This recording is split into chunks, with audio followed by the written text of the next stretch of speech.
Hey everyone, welcome to another episode of High Energy Girl. And today's adorable guest is Jessica Procini, who is on a mission to help high achieving women like us who are change makers heal the roots of their emotional eating so that they can use food as fuel rather than a way to cope, soothe, and attempt to escape their busy, stressful life. I am so excited for you guys to talk with her. We talk about emotional eating and how you can actually have food freedom finally once and for all. So let's go and say hello to Jessica. Hey everyone, welcome to High Energy Girl, a podcast helping women to age stronger because it is never too late to get fit, be strong, and feel sexy. I'm your host, Tracy Gluhige, health coach and personal trainer and founder of highenergygirl.com. Each week, we will either have a guest interview, which will provide you encouragement or an actionable tip to help you age stronger, or I will do a solo episode. Please also join our awesome Facebook group called High Energy Girls, and I'm looking forward to see you on the inside of that group and hope you enjoy today's show. Create Whole Body Wellness, a powerful new advancement in energy medicine. Increase your energy, empower your life. I am super excited to announce that I am now a Bioenergetics practitioner. And many people are like, well, what is bioenergetics? So imagine that our body is controlled by our energy field, and these fields get distortions and blockages, which create physical and emotional symptoms. So how do we get energy blockages? From stress, toxins, EMFs, emotional traumas, physical scars, and physical traumas. All you need to do is decode the human body field to get to the root cause and restore your energy for life. For more information, head on over to the blog at highenergygirl.com/bioenergetics with an X. That's BIOENERGETIX, and heal your energy for life. Hey, Jessica, thanks so much for coming on the show today. Thank you for having me. You are so adorable. I'm excited to talk with you. So for the listeners that don't know you yet, why don't you let them know a little bit about yourself? So I am Jessica Procini. It is nice to meet you all. I am the founder and creator of Escape from Emotional Eating, and I am really on a mission to help high-achieving women use food as fuel instead of a way to cope, soothe, or escape their busy, stressful lives. And this body of work that is now called Escape from Emotional Eating really got birthed from my own journey with emotional eating, long time love-hate, torturous relationship with food, to where I am now being almost 5 years since I have emotionally eaten or overeaten in any capacity. And it is such a passion and a mission of mine to help other women just really free themselves from their relationship with food. Oh, that's awesome. So let's backtrack at the beginning. What was your story? Like, how did you get to where you are today? So I was an emotional eater. My first memory of emotional eating was from when I was 6 years old. And for more than 2 decades after that, I just really wrestled with food constantly. Food was my safety blanket. It was the first thing that I turned to when life got challenging and stressful. And as I got older and more responsibilities got piled on my plate, I just really felt like my relationship with food wasn't normal. Like it wasn't healthy. I didn't know I was an emotional eater at the time because I didn't fit the typical stereotype. Um, I didn't have hundreds of pounds to lose. I was very health conscious. I was eating healthy already. So being an emotional eater, I imagined that you had to either qualify by eating 10 bags of potato chips, which I never was able to do. But I definitely was out of control with food, and I was definitely using food to fill a hole that food could never fill. And I tried everything. I tried, going to nutrition school.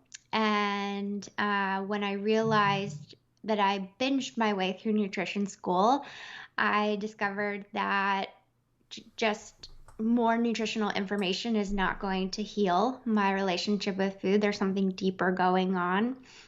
I decided to then start teaching fitness classes because I figured if I could work out all the time, then I would fix my issues with food. And that was just a fast track to burnout and even more stress eating. And after 900 and something odd hours in therapy, I still was compulsive around food. And it was at that point where, I really didn't resonate with Overeaters Anonymous. People couldn't really understand what I was going through with food.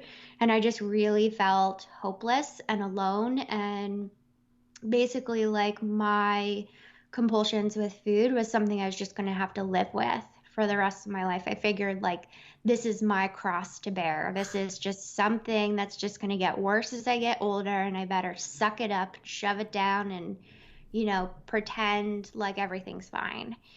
And it was at that point where everything changed because I dedicated myself to investigating every single nook and cranny of my relationship with food. The physical, of course, but the mental, the emotional, and the spiritual. And that was where I really discovered the 4 roots of emotional eating, the 4 main reasons that not only were triggering my emotional eating, but were triggering other people's too. And when I focused fully and completely on healing those 4 roots, that's where my freedom came from. And now it's been 5 years since I have emotionally eaten, felt compulsive around food in any way, shape, or form. Food is really a nourishing asset. I feel at peace around it. I mean, my relationship with food is I eat when I'm hungry, I stop when I'm full, and I move on. And it's really as simple as that, which sounds so crazy because things are so different and so chaotic in the past, but now it's so simple and it feels normal, it feels healthy, it feels like the right way it should be, not this burden or this secret that I've been carrying. So all of that years and years and years is what has really brought me to my work today. Cool. So I'm going to chunk that now. We're going to break all that down, okay? So Yep. for those that don't really know what emotional eating is, how about you start with explaining what it is and then how you experienced it? Yes. So the way that I define emotional eating is using food for a purpose other than fuel. So that means if you're stressed, you eat. If you're anxious, you eat. If you're overwhelmed, you eat. If you're even overly happy or overjoyed, you eat. Those are all common experiences of emotional eating. And as I shared in my story, I really used it as a safety blanket. It was my best friend. It was always there for me. Um, one example is I would come home from a long, stressful day of work without even taking my coat off. As soon as I walked in the door, I would go right to the pantry, and there would be these dark chocolate covered, like, guava drops. They're like sort of like healthy candy. And I would finish an entire box of those standing in my kitchen, still with my winter coat on. And once I had finished that box, I would be like, all right, now it's time to figure out what I'm going to eat for dinner.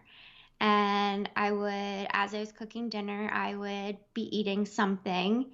And then when it came time for dinner, I wasn't hungry, but I felt like I had to eat. So I was eating when I wasn't really hungry. And then the cycle just continued. Then after dinner, I would be picking at something else. And like literally my entire night was surrounded around food. And the entire next morning was consumed with shame and guilt and Why did I do that? I feel so sick.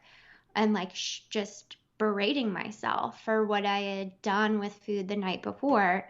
And yet, no amount of shame would change my behavior with food, because as soon as I walked in the door from work, I would repeat the same pattern. I'd go right to the pantry and repeat the same pattern over and over and over again. Well, what about when you were 6? What happened then? So the memory that I have from when I was 6 years old was when my older brother and I were at a neighbor's house. And my older brother and the neighbor were playing video games. And I'm like the little sister, bored out of my mind because it's not fun to watch anyone play video games. And I just remember sneaking upstairs to the kitchen and going into my neighbor's kitchen, and I had spotted a cookie jar that had homemade chocolate chip cookies with the M&Ms in them, like the really special ones. And I remember pulling over a chair to the counter and, sticking my little 6-year-old hand into the cookie jar and eating every single one of those cookies. And I remember putting the lid back on, wiping my face, putting the chair back, and walking back downstairs to where they were playing video games, pretending like nothing had happened. And yet somehow my brother instantly knew what I did. And that was basically my childhood.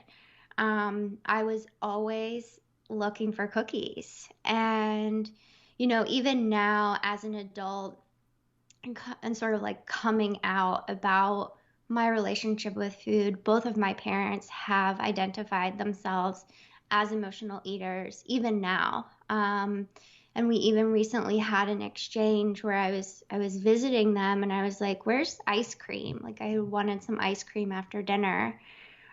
Which, by the way, eating ice cream now is very different than how I used to in the past. But they were like, "Oh, we can't keep ice cream in the house because, we'll eat it all. So we just don't buy it anymore," which is very much a symptom of an emotional eater. So, sort of putting the pieces together, memories from my childhood and growing up, food was always around. I come from an Italian family. Generations before my parents come from a very addictive cycle, many of them alcoholics in various ways. And even though my parents were never actively engaging in like alcohol as an addiction, they had basically just replaced alcohol with food. And that was very much what was modeled for me. That was how I was basically trained to engage with my emotions, was don't feel it, eat it. Don't talk about it, shove it down. And that's everything that I had to undo in order to really heal my relationship with food. Wow, okay, so you did all this therapy and everyone thinks therapy works. Can you kind of explain how that didn't help, and then what was the catalyst to actually put you on the path to healing? Yeah. So I had spent over 10 years in therapy, and there are a few reasons why therapy really missed the mark for me. Number one is that the therapists that I saw had no personal experience with emotional eating. So they were coming at the issue from a very clinical perspective without really being able to understand what it actually feels like to be in the skin and in the mind and seeing the world through someone who feels compulsive around food. So immediately right there was a disconnect. The second thing that why therapy missed the mark for me was because it failed to bridge the gap between the mental and the emotional and my relationship with food. So it almost felt like my mental and emotional health were in sort of like this vacuum or a silo that was very separate from the patterns that I was engaging in with food. And that's something that I'm really passionate about, is connecting those dots, because I know I'm not the only person that feels like those two things are like on completely different planets, and yet they're so interconnected. Um, and another way that therapy missed the mark is it didn't get to the roots of my emotional eating.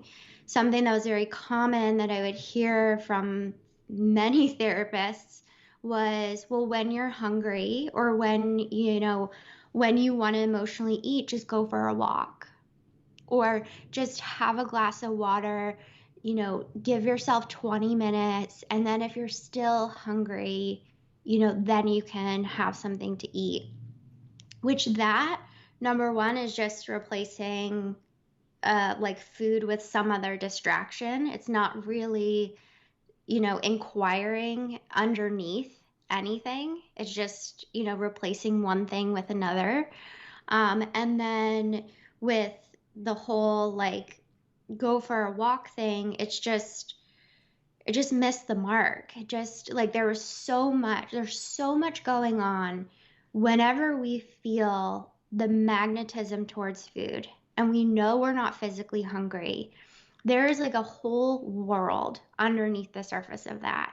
And that's everything that I'm really passionate about, because there's only so many times you can hit your head against the wall, hoping that the wall will sort of like disintegrate or go away, when realizing like this isn't working. There's just so much more to our relationship with food than what we're eating or how we're relaxing in the evening. And, when I had just really, I literally tallied up how many hours I had spent in therapy. I think I had spent over six figures in trying to get mismatched or support that was mismatched, that I just like got fed up. And I saw my options, and it was like, I either live with this for the rest of my life, which feels awful, absolutely awful, or I figure this out and I will go hell or high water and I will figure this out. So that was the choice that I took. I said, basically like screw everything. I'm very, by that point I had already gone to nutrition school.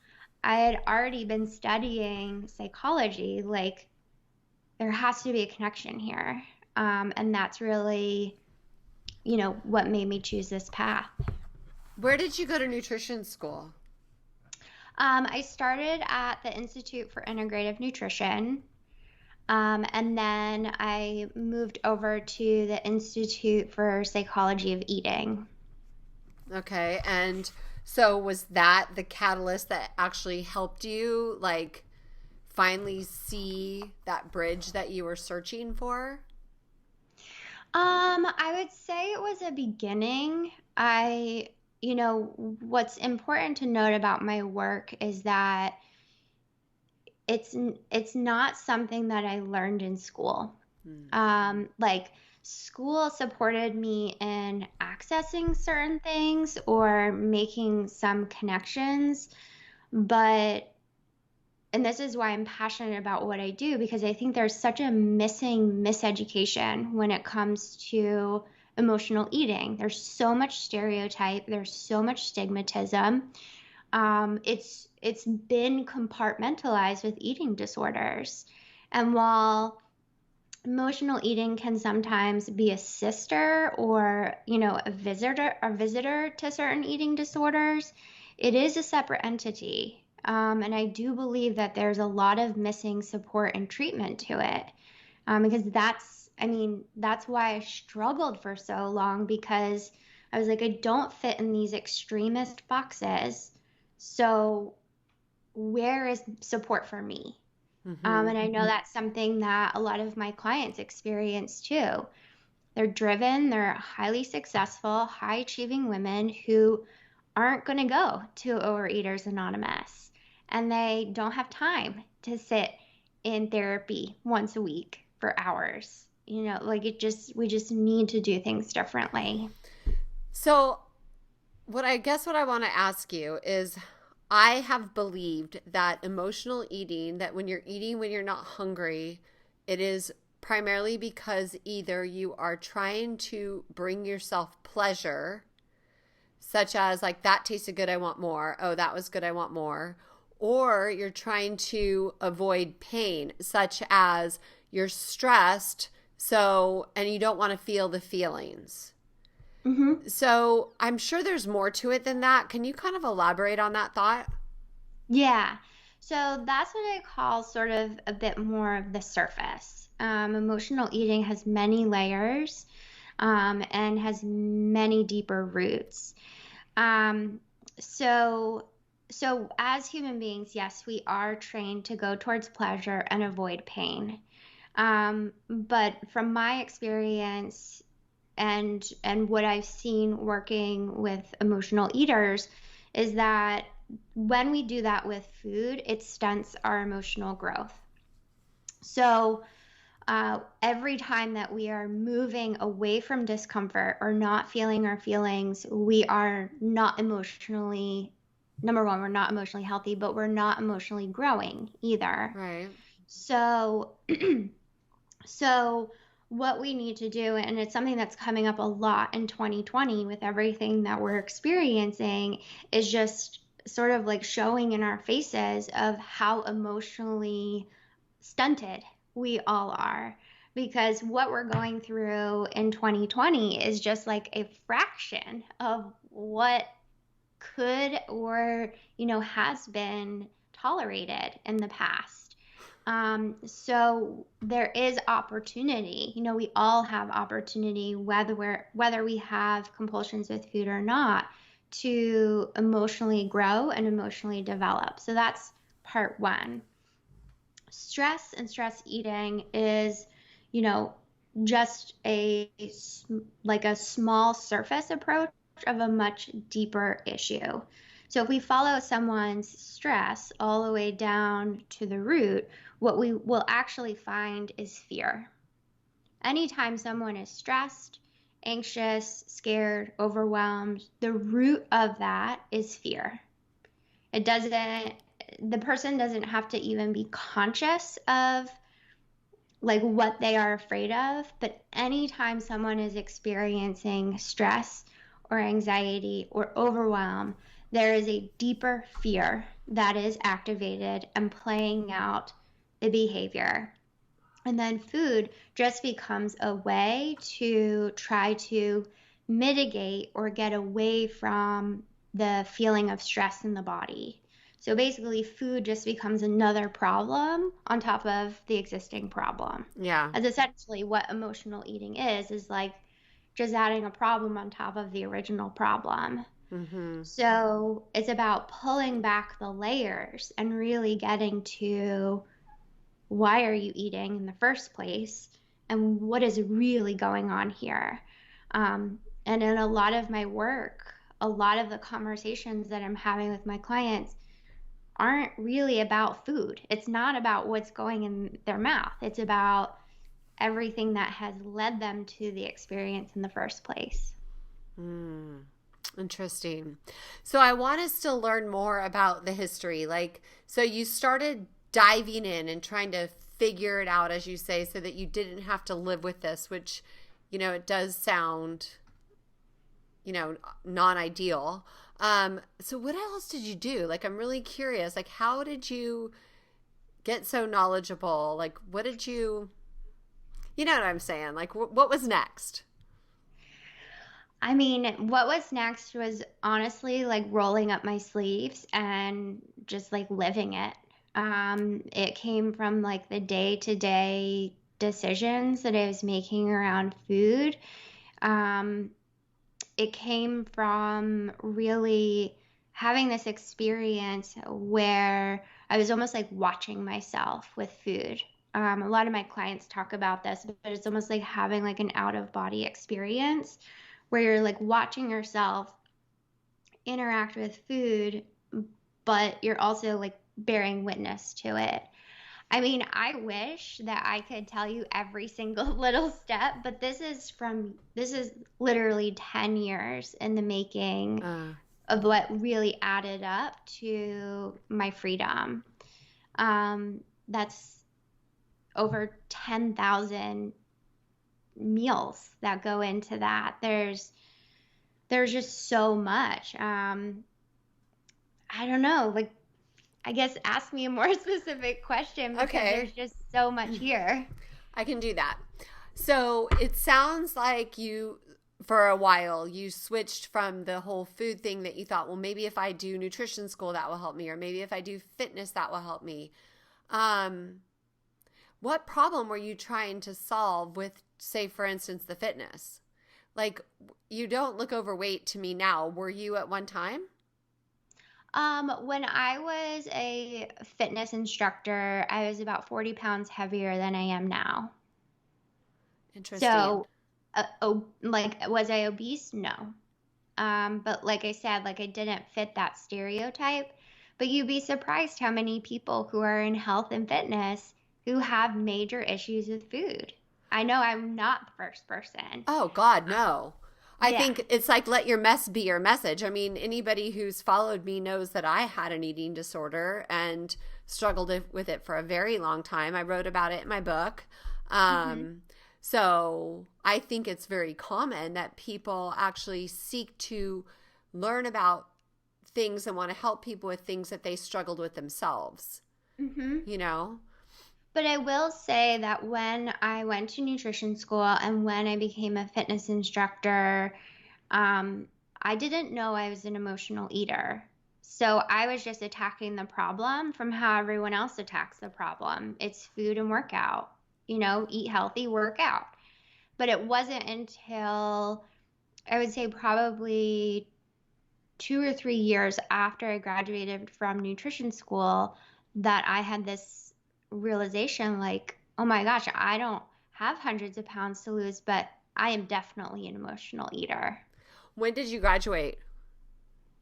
2011, I That's when think. I went. Nice. I wonder if Yeah. we were in the same class. Let's see. I started in January of 2011, I think, or December. It was winter 2011. I So, think I might have been out before you entered then. January of 'Cause 2011? yeah, I started in the spring of 2010, I think. Oh, okay. Hmm. Oh, how funny. That's Yeah. cool. I signed up for the psychology of eating thing, but I'm one that I sign up for all these things and then I like just find one and I focus on that. But I still have access to that program, so that would be interesting. Would you recommend taking the time to learn that, or was that helpful in your journey? Um, I mean, yes and no. Like, I really do believe that every step along the way was for a reason, and I wouldn't say that I wouldn't go back to that. But what I know now and what I've created is probably 10 times more advanced than what Mm-hmm. they teach. So again, like another surface approach. And not surface in like in the way that diet and sort of exercise are, but it just scratches the surface Ah. when there's so much more to our relationship with food. So much more that really doesn't have anything to do with food in the first place. Got it. So let's talk about that. You just segued into what you do versus what others do. Do you want to talk about what you do for your clients or what your program's about? Yeah. So I offer three different programs, all with various levels of support, but we take very similar steps no matter what program you're in. So the first step that I take with all of my clients is what I call building emotional fitness. So this is all about moving out of a hypervigilant, stressed out, fight, flight, freeze state and into really rest, restore, rejuvenate state. And the way that I teach my clients to do that is by learning energy management tools. Things like the fear flush and digesting emotions. These are tools that I developed and really honed from my own healing journey, and now are what I teach my clients, because we need to be emotionally healthy. That's one of the major reasons why we emotionally eat, is because we don't know how to deal with difficult emotions or circumstances or intense energies. So right off the bat, it's like we're going to the emotional gym and we're doing emotional bicep curls so that the people that I work with can see, oh, wow, food isn't the only thing that I have to turn to anymore. And it starts to take the power back from food. Because when we start, food very much has power over my client, where when they start to learn these tools, they can start to see, wow, like I'm starting to build resources within myself where I don't always have to turn to food. And then the next step that we take together is really about untangling physical hunger from emotional hunger. So for a lot of people that I work with, they'll either feel hungry all the time, or they won't feel hungry at all until they're absolutely starving. Um, so in healing our emotional eating, we have to untangle the two different types of hunger, because they need to be fed and nourished differently. Our emotional hunger cannot be nourished through food, no matter Right. how much we try. So it's about learning to understand the language of your body, both from a physical level and an emotional level. So we are giving ourselves what we truly need. And then from there, we've started to lay a foundation where we can access the deeper roots of emotional eating. And this is what really sets my clients up for long-term success. That's where not only myself, but my clients can say things like, I haven't emotionally eaten in 5 years, or 3 years, or 2 years, or 6 months. This is where, the freedom stays consistent, because we've gotten to the root of it and healed it right from there. So those are just like a couple of steps that I take Mm-hmm. with my clients. There's a lot more, Oh, obviously, that we sure. do together. But you'll notice that I didn't say anything like, we're going to find out the food that's right for your body and we're going to do portion control. Or like, we don't do that here. Those things are great for different kinds of people, but to heal emotional eating, that will not bring the freedom that they need. Interesting. Now, did you write a book, or do you have a website? Like, Mhm. I'm so curious to learn more about you. Yeah. So my website is escapefromemotionaleating.com. I have not released a book yet. It is very much in process. Yeah, and it's all out there. Is your website like a blog? There is a blog on it, and there's more about my programs and how I work with my clients and things like that. Yeah, I find that really, really, really fascinating. I think that so many more people need to hear about stuff like that, because I believe that mental health in our country is not addressed, and it is a big, big problem, especially Mhm. now. And Yeah. I think it's like you said, you alluded to earlier, it's getting worse. Just all the anger, and um, it's just ugly out there. I almost sometimes don't even like leaving the house. It's just you never know what you're going to run into. Yeah. But that's also the thing about like my clients is like they know that they're here on this planet for something bigger, where like they don't have the option to like hide from it anymore. Like if anything, they just need different tools to be able to show up within it, in the chaos, in the intensity, in the crap, to where once they're, back at home after fighting a good fight, whether it's being a doctor or a mother or whatever, it's about being able to relax where that relaxation doesn't come in the form of self-destruction, like emotional eating. It's about being able to show up for the fight, right? For what our world needs from us now without numbing ourselves in the process. It's about being able to speak up because emotional eating only steals our voice. I mean, the world needs us. It needs you. It needs me. It needs everyone who's listening to this. It needs us now more than ever. And one thing I know to the heart of hearts and the core of my being is that emotional eating will only steal things from us. It'll steal our energy, our power, our wisdom, our creativity. And there's no place for that in our world today. Gosh, you're Not at making me all. cry. You're so cute. You're a very wise young woman, Jessica. Thank Seriously. Like, it's really nice to see somebody with that type of passion and the experience behind it. I mean, you're going to do amazing things. I really love what you're doing. Do you have any like really fun stories that you would want to share or something like a testimonial thing of something you helped with somebody?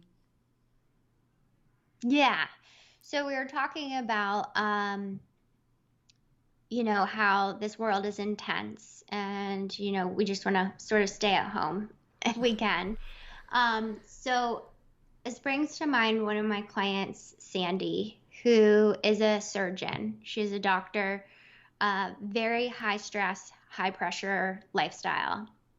And she came to me saying, Jessica, I eat when I'm frustrated, and I'm frustrated when I eat.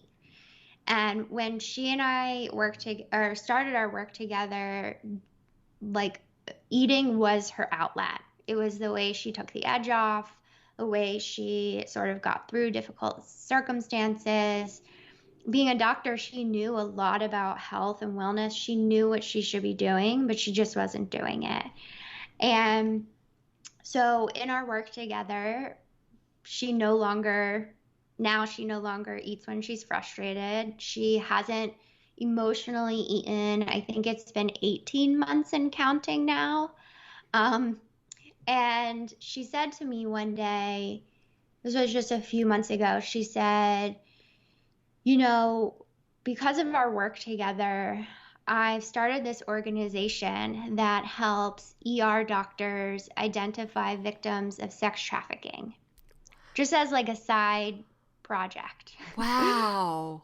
And she said to me, she said, if it weren't for our work together, I would not be able to do that. She's like, I wouldn't have had the time. I wouldn't have had the energy. I would have been so frustrated and so cranky all the time that just even thinking about adding one more thing to my plate would have broke me. And she's like, and now I get to do this thing that I'm passionate about and helping others. And that was a couple of months ago. And now she's she's the president-elect of her medical association. So she's going to be in the room next year when they're making legislation around medicine. And she and I have had many conversations about the impact she wants to have there. And I love this story because when it comes to our relationship with food, it can feel selfish and oh, let me just put that aside. But I've seen not only in my life, but in my clients' lives, how when we're no longer trapped in the emotional eating cycle, the literal windows and doors and opportunities that open for us to create impact, to create change in our lives. That is And amazing, and what appropriate timing right now. I mean, I'm sure you've seen like all of the uncovering of all these kids that have been missing, and like they found all these kids. I have a friend that lives down the street that was in my Bible study group that they started this whole thing about human trafficking, and it was maybe 10 years ago, and I didn't realize what a problem it was. Yeah. Something like 400,000 kids a year in the U.S. alone go missing. Yeah. And she was telling me that a lot of them will come into the ER for certain medical attention, and there are ways that you can spot victims. And how like training ER doctors and nurses is a really important aspect of this, of this healing, because when you can spot a victim, then you can treat them differently, and you know how to work with the dynamic of whoever their caretaker is. I mean, the thing she was telling me was so inspiring and like brought me so much hope. And what's crazy, which is like, if it weren't for our work together, there's no way I would be able to do this. Meaning that there would be, people out there who would still be in that system, which is crazy. That is beautiful. That is unbelievable. And she probably freed up all this time that she was wasting, and now she has that time and energy back left to go do the right work. And, I'm so glad you said that, because I do believe that I'm here for a purpose. Like, my whole mission is to help women age stronger and healthier. It's like I've watched my own mother just fall to pieces because, I believe if you don't use it, you lose it. I come from a fitness background like you. And I was trying to get her to do little simple things such as sit, stand, sit, stand, sit, stand, and Yeah.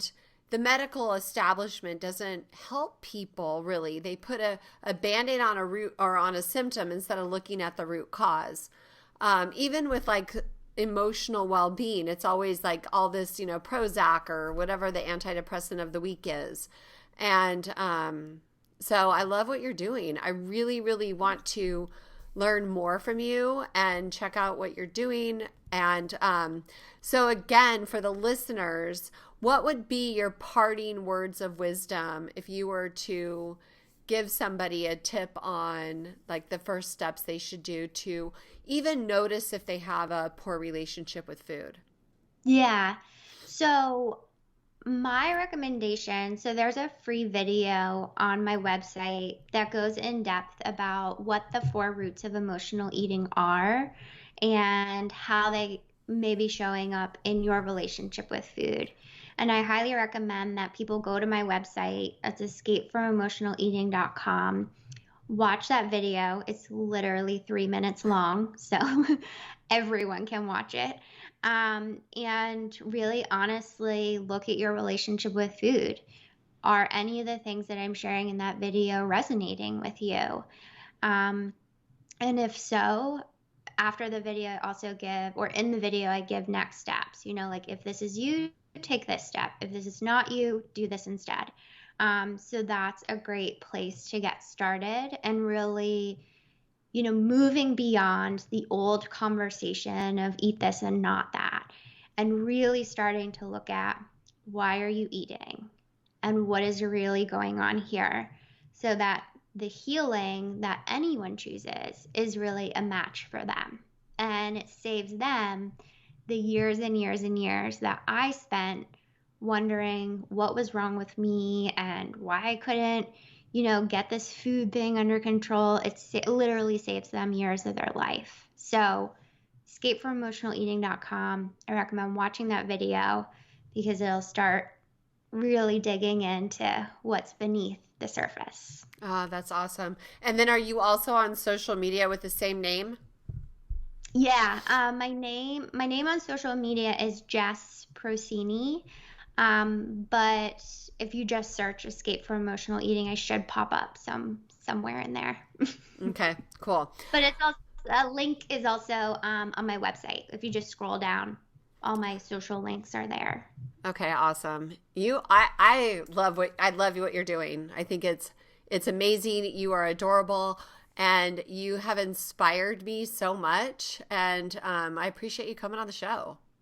Thank you. Thank you for having me. Oh my gosh, that was such a great episode. For complete show notes and for links, please head on over to highenergygirl.com/show. And don't forget to go out and check out her website, the work that she does. Watch that little 3-minute video and see if there's a way that she can help you create food freedom. So if you like the show, please share it with a friend. Also, if you are so inspired, please head on over to iTunes, leave us a rating and review so that more people can find the show and learn from our amazing guests. All right, thank you so much for listening. Go out and make it a great day. This podcast contains the opinion and thoughts of its host and guests. It is intended to provide helpful and informative material on the subjects covered. All statements made on the podcast have not been evaluated by the FDA and are not intended to diagnose, treat, cure, or prevent disease. If the listener requires professional assistance or advice, please contact your personal medical doctor. Both host and guest specifically disclaim any responsibility for any liability, loss, or risk, personal or otherwise, which is incurred as a consequence directly or indirectly of the use and application of any of the contents of these episodes. Like I said, this is my opinion and I could be wrong.